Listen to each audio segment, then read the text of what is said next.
a place that was really good to you last season. Talk a little bit about this track, what you enjoy about racing on it, and then how your team plans to approach the race tomorrow night.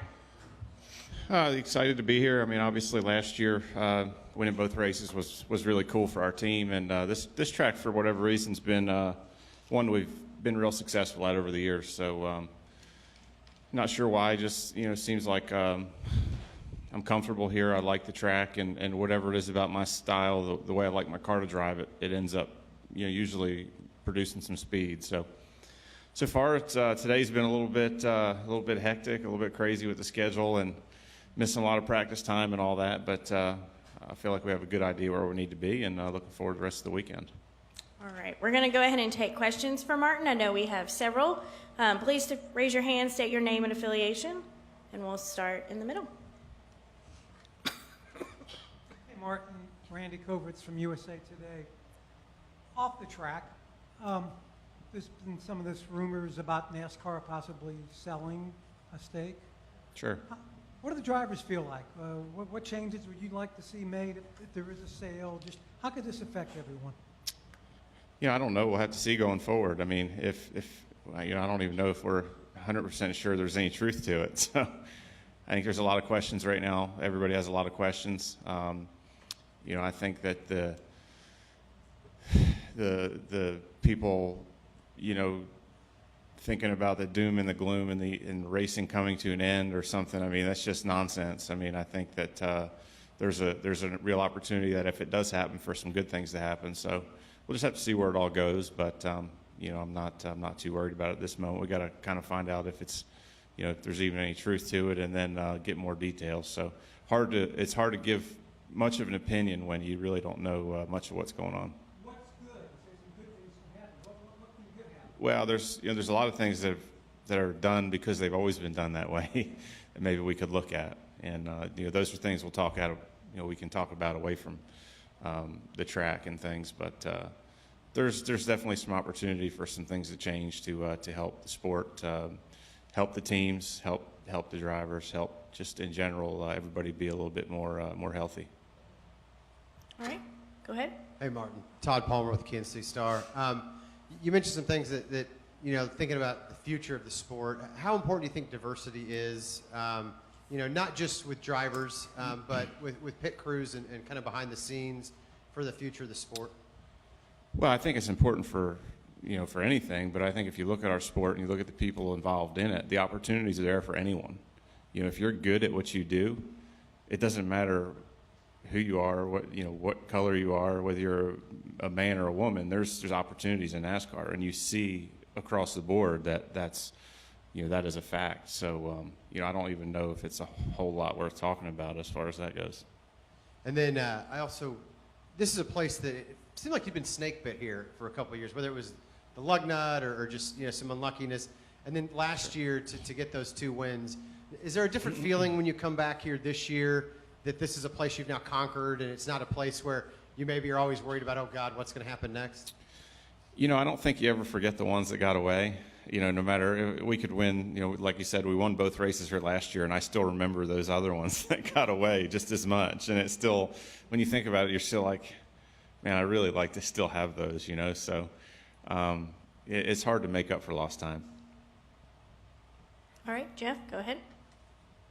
Jeff Gluck from jeffgluck.com. Obviously, Kenseth is back, and there's been all this narrative about the younger drivers versus the veteran drivers. Do you view this at all as a sense that team owners are saying, well, wait a minute, maybe veteran drivers, maybe experience does matter maybe a little bit more than we thought? Is that any sort of indictment on what's going on with the younger drivers? Well, certainly in that situation, I think that is what happened. They, I guess, feel like they weren't making any progress with what they were doing, and so they, this was a good opportunity for that particular team to, get Matt in there and see what he thinks about things, and see where they can go with some experience. So, I don't know. I think everybody has their own opinions and makes decisions to try to better their program in whatever way they think is the best approach for them.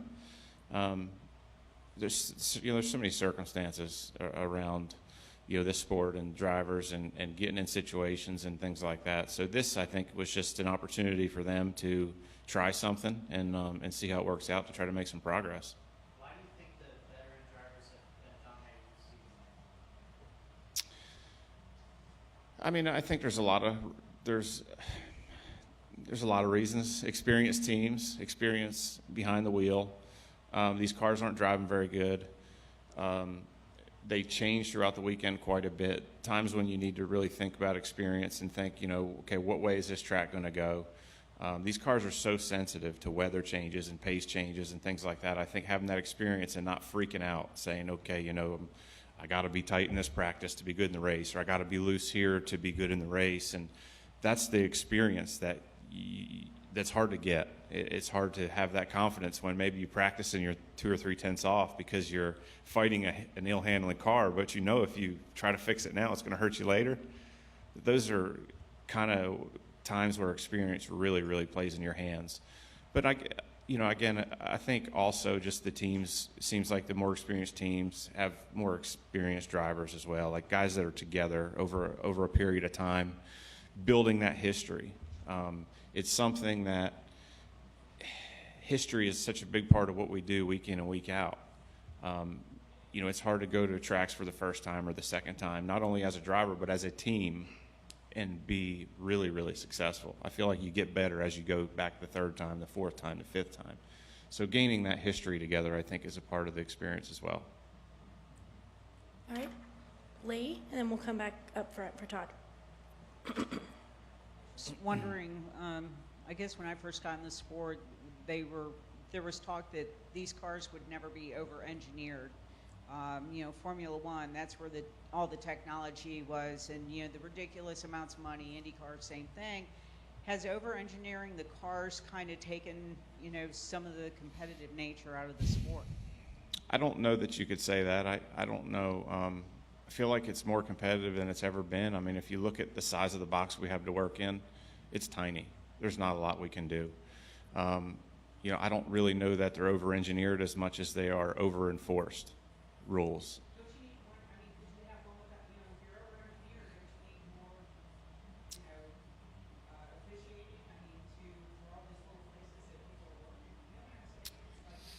It's hard to say. I mean, you think about.